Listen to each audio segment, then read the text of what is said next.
Bonjour à tous, ça y est, me voilà pour, comme annoncé, ma deuxième vidéo un petit peu plus dynamique que la première. Cette fois-ci, on est en extérieur. Vous n'oubliez pas de bien vous échauffer. Vous pouvez par exemple faire la vidéo de ce matin comme échauffement avant d'attaquer celle-ci. Donc nous voici dehors. Une grande inspiration, une grande expiration. Comme vous le voyez, on ne voit pas le haut de mon corps, mais ce n'est pas grave. On place les mains, on recule par un petit saut et on est en planche. On va descendre bras le long du corps. On arrive positionné en yoga, en cobra, en appui sur les pointes de pied, l'épaule bien détachée, les épaules bien détachées de la tête, grande respiration, on protège le dos avec la ceinture, le verrouillage de la ceinture abdominale et du périnée.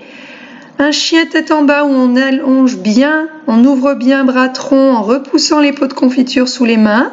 On passe sur les pointes de pied. On pense à bien respirer dans les postures. On soulève une jambe que l'on va plier, essayer de toucher la fesse avec le talon. Puis ensuite, on vient avancer le genou sous la poitrine. On peut s'aider de la main pour placer le pied à côté des mains. Un bel alignement cheville-genou. En appui sur les genoux, je me redresse en guerrier numéro 1. Puis je passe sur le côté. Les bras à l'horizontale, ça ne se voit pas, mais on le devine. Sur le côté, coude droit sur la hanche droite. Puis, main gauche sur la jambe gauche, on essaye de regarder sa main. Attention, un bon alignement des pieds, un bon placement du bassin. Et ensuite, on va passer en triangle.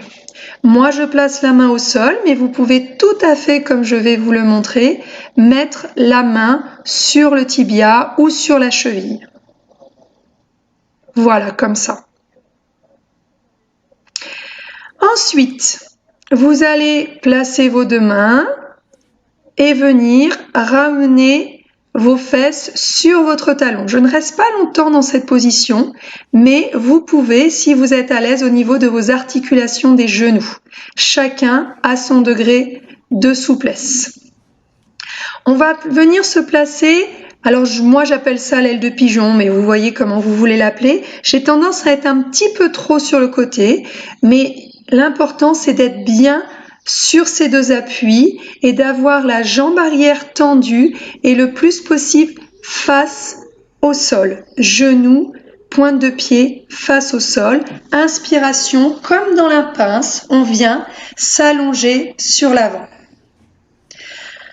Ensuite, on va venir placer sa jambe au-dessus de sa jambe qui est au sol et de venir repousser le genou avec son coude opposé et regarder au-dessus de l'épaule arrière avec la main placée derrière notre dos. Bien grande, bien alignée. On va ensuite passer dans la position de la pince qu'on a vue hier et s'avancer vers l'avant. Voilà. Inspiration. Expiration par la bouche, on souffle bien et on va chercher un tout petit peu plus loin sans se faire mal à chaque longue expiration par la bouche légèrement entrouverte. Mâchoire relâchée, on évacue tout le stress. On inspire et on expire. Longtemps. On entend quelques petits bruits, il y a du monde à la maison, mais ça se passe bien. Voilà, on passe vers l'avant, on prend appui sur les mains et on va revenir en chien tête en bas. J'ai les pieds très rapprochés des mains, vous êtes à votre niveau. Cette fois-ci, je reviens jambes tendues, soyez à l'écoute de votre corps. Je vais passer dans la position de la chaise. Voilà, vous pouvez y rester 30 secondes, 45 secondes, 1 minute, c'est à vous de voir par rapport à vos capacités et votre envie de travail.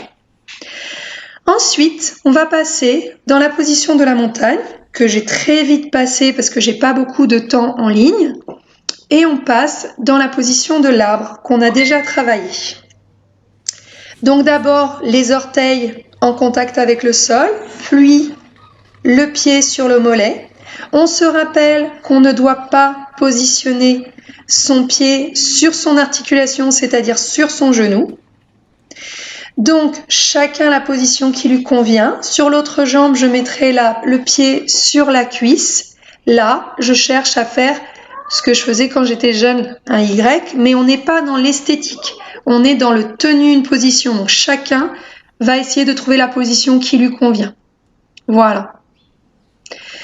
Donc, une fois qu'on a fait une jambe, bien entendu, on fait l'autre. Donc, d'abord les orteils au centre, puis le pied sur le mollet. Les mains d'abord écartées pour avoir de l'équilibre tel un funambule, puis vous pouvez les ramener au niveau du cœur, une paume contre l'autre, dans la position Namasté. Donc cette fois-ci, j'ai posé le pied sur la cuisse. On essaye de garder la position. On travaille au niveau de sa proprioception, au niveau de ses appuis. Moi, ça bouge pas mal. Tiens, d'ailleurs, c'est la preuve. Donc on se replace, on a tout notre temps, on fait ça pour soi, il n'y a pas de compétition, il n'y a pas de note esthétique. L'important, c'est de se faire du bien. Voilà. Eh bien, il ne me reste plus qu'à vous dire à très bientôt pour une vidéo, cette fois-ci, d'acro-yoga. Avec Chloé, on va vous proposer quelques positions pour travailler à deux. Avec un enfant, avec une moitié, avec un frère, avec une sœur, avec qui vous voulez. Donc je vous